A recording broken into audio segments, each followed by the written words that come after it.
What advice would I give other coaches? I think first and foremost, recognize that you're an educator before anything else, and that the focus of your program ought to be on developing the voice of every single member of your team. Some of them are going to be tongue-tied and strained and halting, and others are going to be more eloquent, but each of them is worth your focus. And I think that should drive pretty much everything you do, because there are going to be a lot of distractions as a coach. The logistics of this activity are pretty formidable, and there's going to be a lot of things that you're going to have to put up with. And the only thing that's going to steel you for all of those challenges would be focusing on what's essential, and that would be developing the voices of your students.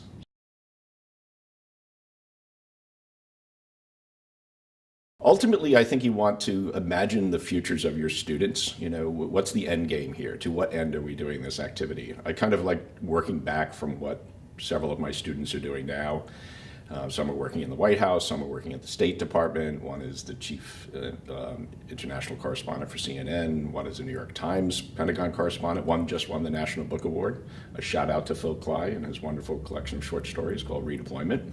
And not that everyone has to achieve that level of prominence, but the idea is that all of this is directed at creating leaders, and I guess in the highest sense of that, but also creating informed citizens. And I think every judgment you make, particularly in debate and extemp, should be directed at that. Why ultimately we're doing this, and that will sort of mitigate some of the strains of the competition in the activity. It's not, at the end of the day, it's okay that you didn't come in first place. At the end of the day, I ultimately want to get the kids to and from the tournament. And I think the greatest measure of success is, what are the students reading on the way back on the plane from their last tournament? Are they still reading those current events articles in Foreign Affairs or The Economist, or reading some political philosophy? Think of it as the sort of launching pad for, more serious inquiries you kind of go forward. So I think that's what I would focus on.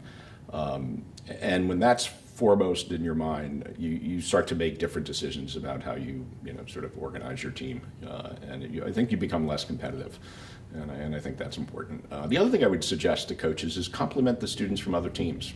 Honor excellence no matter where it is. I think one of the most profoundly affirming parts of this activity is, and you may praise your kids on a regular basis, but when they hear that praise or even constructive criticism, against the background of caring for someone from another coach, that is extraordinary. And we're a community, and there's a certain ecumenism at the heart of this activity, and to kind of reach across those boundaries, those tribal affinities, those competitive aspects of being on a different team. And when I've been doing this over 30 years, and it was funny, I had to go on Facebook several years ago because I was running international camps on it, and a good number of the folks who were befriending me initially were not just my own students, but students from Bronx Science and Stuyvesant, and kids that my guys had competed against during the course of their careers. And I think that's a wonderful affirmation of the community aspect of this activity.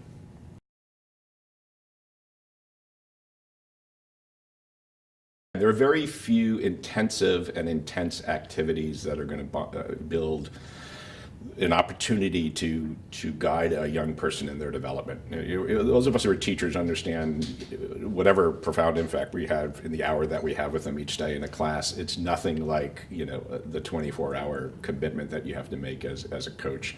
That has its own challenges, clearly. You'll probably get on each other's nerves at some point, but I do think that time logged together creates an opportunity for leveraging that interest and that intensity and directing it towards pretty important ends, and I think that is lifelong.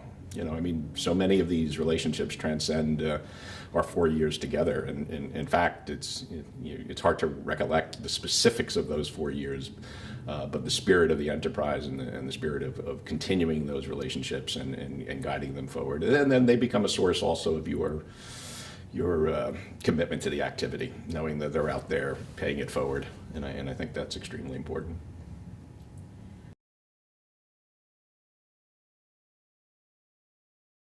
I think the first thing I would do is this has nothing to do with getting into college, and I tell my students I don't believe in college anymore. I believe in travel and reading. Okay, and that takes the pressure off at that point. And also, I don't have to write their college recommendations, so that's another. No, that's not true. I end up writing far too many college recommendations, as most of us do.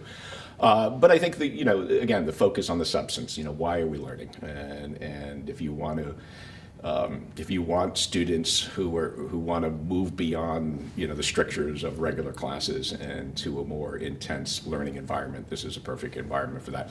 And it mirrors what they do actually in real life too. When you're a journalist or you're working in the White House or you're a novelist, you're not limiting or doling out your time on 1 hour increments. You're actually following some sort of passion intensely, and you don't know necessarily what the end game is, and you have to deal with the uncertainty of that. But it's that journey and that passion on that journey that makes a huge difference. So that's part of the attraction. What seems to be a formidable challenge or even a turnoff for some students, I'm like, oh my gosh, what am I getting myself into, becomes the actual point of the activity. To be with another group as you sort of engage in your understanding of the world. And I think that's important.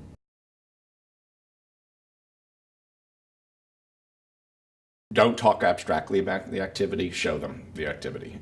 Have them come to tournaments, have them come to practices, have them sit with the students afterwards and debrief them. What does it mean to them? And kind of move beyond whatever competitive achievements you have. Every school district or school wants to tout the successes, but I think I would tally those successes a little differently. I mean, if a student who is halting on the first day of an activity becomes more articulate and more confident, then you've succeeded. Because no matter what he does in his life or she in his life, they're going to need those skills. So if they're a more effective doctor and they have a better bedside manner for having to involve themselves in an activity, or if they're a research scientist and they can communicate their research in more effective ways, then I think that's successful. So I think it's the way it impacts virtually everything else they do in the school. So they'll be better at those activities and whatever career choices they make.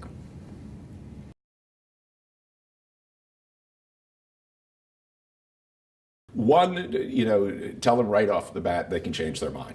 Okay, I tend to have them try out in two broad areas: the intellectual, which would be extem, debate, student congress, or the affective or emotional or interpretive events. Then oratory is kind of the bridge between the two. It's somewhat of a false dichotomy, but in operational terms, it works. And then have them, particularly in freshman year, try a variety of categories. I don't assume any previous experience. I know more and more kids are involved in middle school, but I think it's wonderful to give them a chance to kind of explore, particularly in their first year. There's a certain natural equilibrium they figure out after a certain point. I'm pretty good at this, or this is less damaging to my self-esteem if I'm involved in this, and they'll eventually settle on it. And I would ally that with not allowing them to jump out of an activity prematurely. I think there's a tendency to be a little dilettantish and to, if I don't get immediate success, I'm going to, flit to another category. I think it's important. You have to give it sufficient time to actually know your own talents and your own level of commitment. And then we can discuss, trying another category. So a serious commitment with the flexibility to try other categories at other points.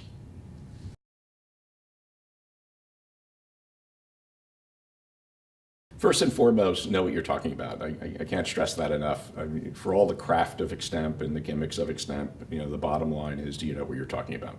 And I would ally that to caring deeply about it as well. I mean, the only reason you would do this activity, presumably, would be because you want to be an informed citizen, or you want to be involved in politics, or you want to be involved in in whatever profession you're going to be involved in a more informed way. So substance above all else. And that would include, what periodicals to read on a regular basis, to broaden the scope to books, to do immersion in different areas of the world. I've had the good fortune of working for the Soros Foundation for over 18 years. So I've been to a lot of the countries that we will discuss in extemp, and linking what they're learning in extemp to the events that are unfolding on a daily basis, and to demonstrate to them what it means to actually be knowledgeable about an area, and how that knowledge builds on itself, and saying that whatever latest event, let's say with ISIS, or let's say the situation in Ukraine and Russia, you're going to be on the cutting edge of understanding that, and I think that's important. Plus, you can pressure parents at the dinner table, which I think is always a good thing.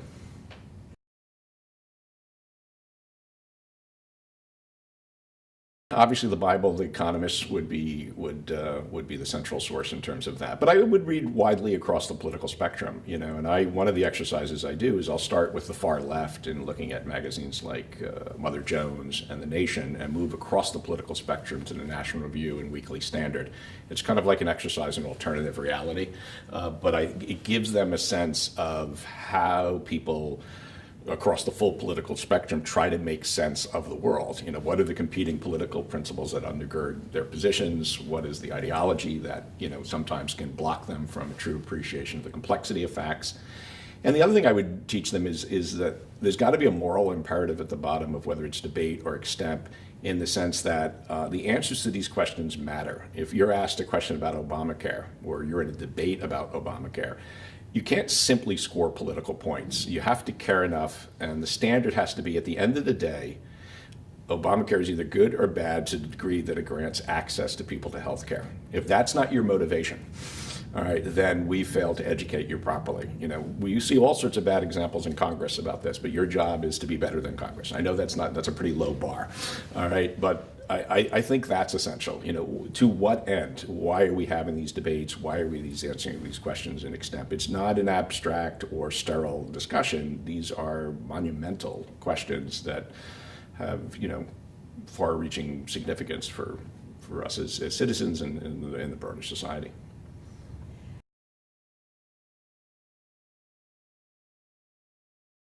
I think the key to that is mastery. I don't think it's a sort of separate, discrete skill of memorization. I think it's having seen this material in so many different forms and caring about this material, fundamentally, that's going to allow you to retain it more than any other trick of memorization and the like. I mean, it has to be in discrete enough sizes and the like. And you can see students reading the teleprompter of their minds, as they get up there and give these speeches. And that's not the worst thing, but they have to do it dexterously.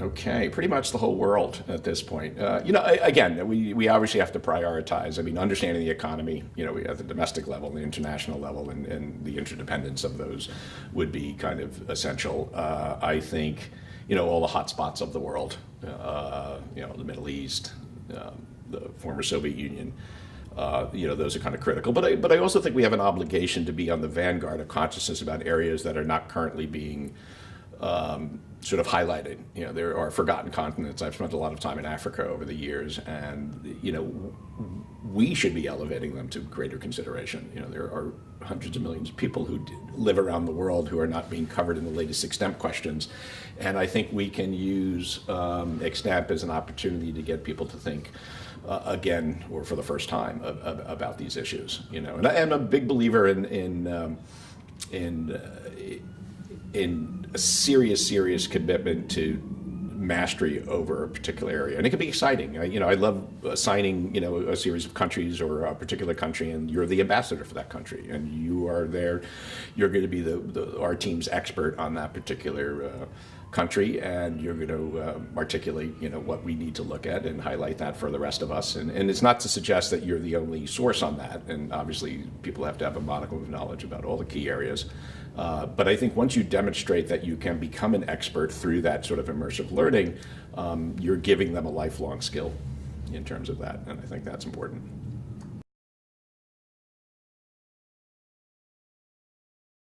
For coaching public forum, again, like any other category, know what you're talking about. And I would offer right from the beginning, don't buy prepackaged research. There's a whole proprietary industry out there that I think is corrupting the activity.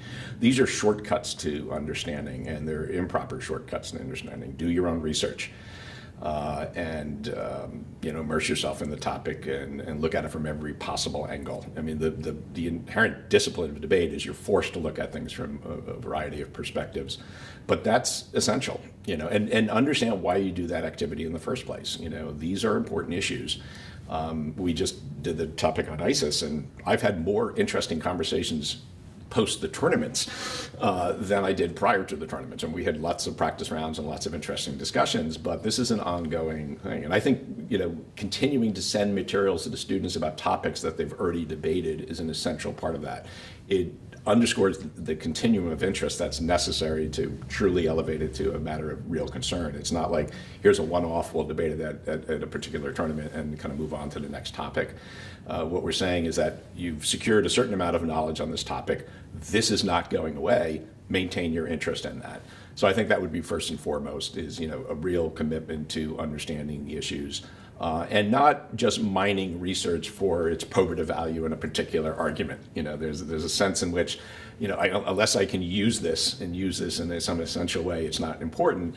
That's just not true. I mean, all of this broad knowledge is brought to bear. And then you have to make judgments. The interesting thing about public forum, given the shortness of the speeches, is the compression of meaning. You have to kind of distill a mass of material to its essentials, and you have to be able to communicate that as effectively as possible. The ability to do that, particularly in short speeches like the summary and the final focus, is a product of that mastery. It is not a sort of prepackaged 2-minute spiel that you're going to spew out. It's the end of a long process, a long dialectic that allows you to look at these things from multiple perspectives and capture the essence, and then to try to do it in a rhetorically impressive way, so that it's a more cogent argument.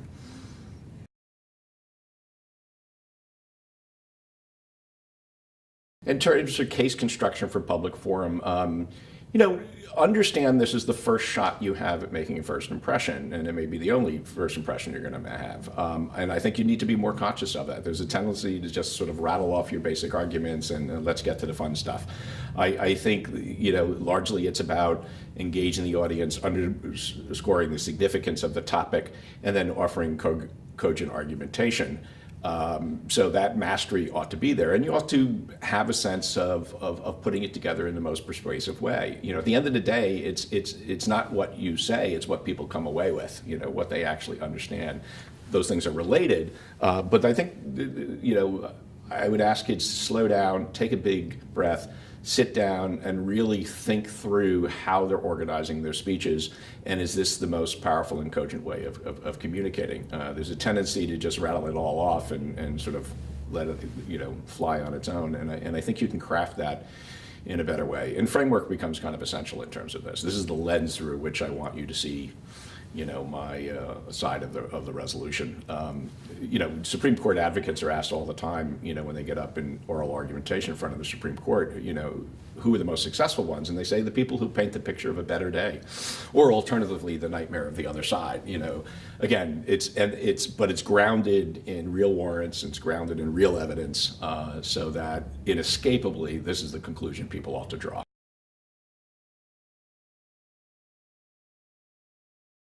Again, listen with very, very big ears to what your opponent's saying. Don't just simply anticipate what you think you're going to hear. Actually listen to what they say. I kind of like, do you remember the old Detective Columbo? Okay, that was for the kids won't know who this is, but it was an old detective who was always written off as just being befuddled. But he would always sort of step back into the room to ask one last logical, common sense question. Don't get too far removed from that kind of mentality. It's like, there's a slight bit of illogic in your position. Let me point this out. And that starts with listening closely and understanding, whether in fact this is an argument that's making sense, whether in fact the evidence support what they're claiming. So that would be the first part, reacting moment to moment to what's actually said based on just a common sense appreciation of what they're saying. Beyond that, you want to have some prepared questions that, set up your own case, that, put them in a box or in a quandary in which they're going to have to commit to, a position, because a lot of debate is pinning people down. What are you actually saying here? And then teasing out the implications of that position. And the ability to ask good follow-up questions is essential too, which links back to being attentive. What am I actually hearing? Did I get the response I thought I was going to get? If I didn't, what's my intelligent follow-up question? So that would be another aspect of it.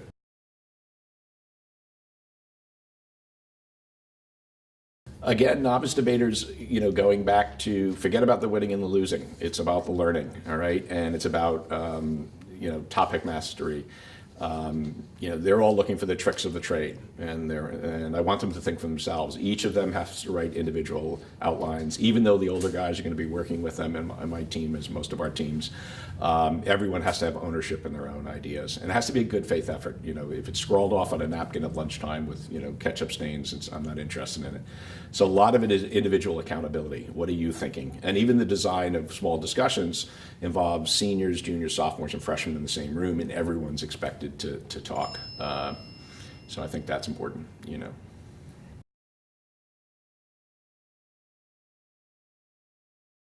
I think generally the freedom to run the program as I understand it, and because they recognize that the program itself over 30 years that I've been doing it fits in with the motto of the school is a Jesuit school of men for others. So with the commitment to social justice and to, again, focus on the developing of the voices and the critical thinking skills of all of these students, I think that's a great part of it. I love coaching across all the different categories. When I'm tired with the debaters and the intellectual side or extemp, I can move over to the actors or the orators. And, although that's a formidable challenge to do both, I like both. It speaks to the two sides, the analytical and the affective and emotional. There are different ways of getting at the truth, and it's a great way to be able to communicate that to students. This is the challenge. So I think that's fair. And then the sense of community. We have great parents, great alumni parents, and great alums, who are invested in the program. And yes, I am old enough to have sons of my former debaters, and that's very scary. So when I get a grandson, I will be retiring. So when people always ask me that.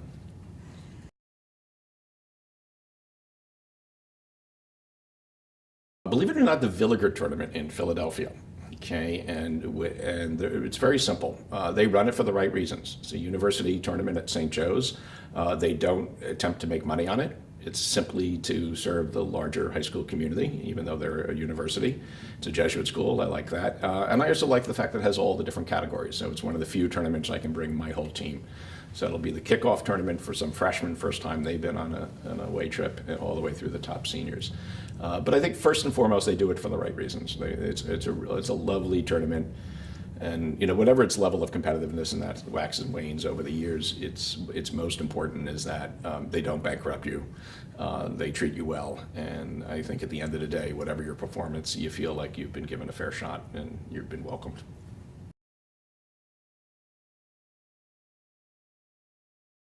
How do I maintain one of the largest programs? Basically by getting very little sleep. And so that's sort of a central requirement of that. So that's always been true. Again, massive help, from, starting with the older students. I mean, 80% of what a senior does on my team is work with the younger kids. So when you're a freshman, you know who the seniors were, and when you reach that level, that's what you're going to be doing with your time. This activity is extraordinarily labor intensive, so you can't run a 200-person team like mine without lots of people chipping in. Two, parents, we have unbelievable number of parents and who support us. Everything from hosting tournaments and the food to judging, and alumni parents, and then the alums themselves. I think that's a key part of it. If it wasn't a lot of fun for all of us as a community going forward, it would be pretty insane as an activity. But I think that's how we're able to do it. It's as simple as that. And and caring ultimately about what you're doing. This is when you have kids who are 30 years out, and they're living productive lives and they're in leadership positions, then you work back from that, and that kind of inspires you to challenge the next generation to kind of achieve that.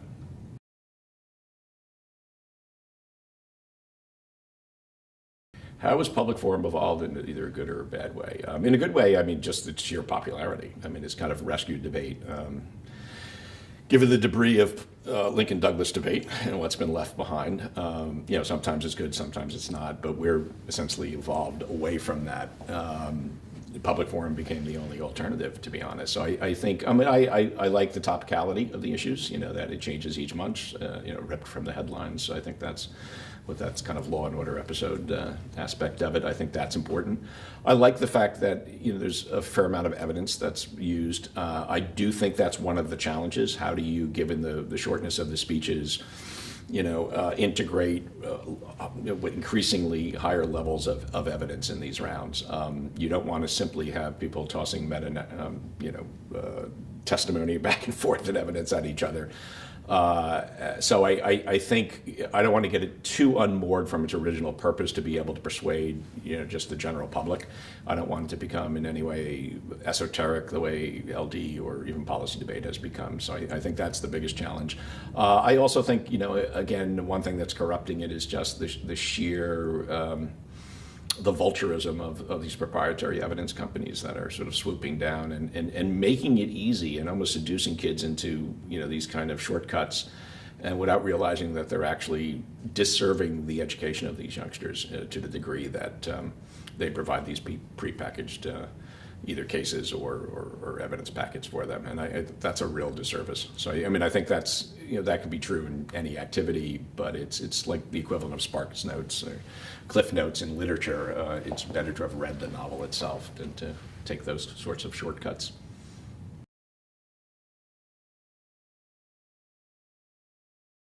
Wow. Okay. Moment I'm most proud of. Even though we've had national champions and tons of state champions, it's very rarely tied to that sort of achievement. I think it's more sort of 1,001 times in which I've made a phone call to a former student of mine to ask him to do something for the team. And it could be as simple as judging at a tournament. It could be coming back to give a talk about whatever profession they have. It could be I went to Washington, D.C. with one of my classes 2 years ago, and I was able to go to the State Department, the Supreme Court, the New York Times, and because I had students who were working in all those places. And I think that's important, the fact that they all said yes. And I had a dinner with all of the alums in Washington, and everyone said yes, and they were all there. And they were quite prominent range, but they're journalists, and there were people who worked in the White House and the State Department, and people who were clerking for Supreme Court justices. But everyone made time in their schedule. That's what I'm most proud of, simply because I think that's important. You're given an opportunity to give back, and your achievements, however singularly splendid you may have been, are rooted very much in the early opportunities you were given in a program like this, and a lot of people, rooting for you, and a lot of people making sacrifices to give you those opportunities.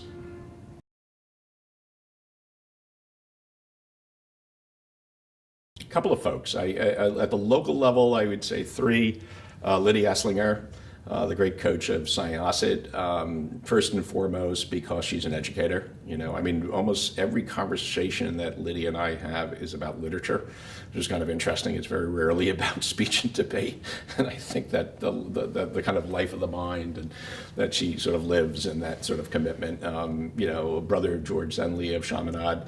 Again, everything was driven by an ethical commitment to learning, and again, we would always spend a week at nationals together, and that was my 1 week seminar with him on the latest theories of education or the traditional ways of handling things. Julie Scheinman, my friend from Stuyvesant, who nominally should be our arch opponent, but we never ever. Again, all three coaches who were educators first and foremost, all folks who are capable of affirming the successes of my kids as much as I was capable of affirming the successes of their kids, and all of whom have been for each other in tough times. And I think that transcends any of the competition. So those are first and foremost in my mind.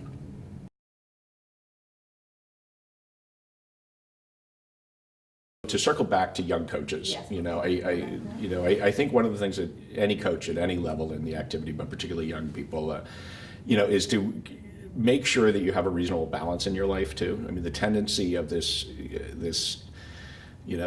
activity is to sort of suck you in, and it's so all-consuming that you can kind of lose perspective. And I think one way not to lose perspective is to make sure you have a community of coaches that talk about other things than speech and debate, okay? No matter how significant that is, or are very good at linking speech and debate to broader, purposes in life, and take a couple of weekends off. Okay, and that's coming from someone who's taken very few, and you don't want to wake up 30 years later and kind of regret that, and make sure you carve out time for your family and your friends, and kind of keep that perspective, because I think that time away gives you a perspective on the activity, and that you might not have when you're sort of immersed in it, and I think that's important.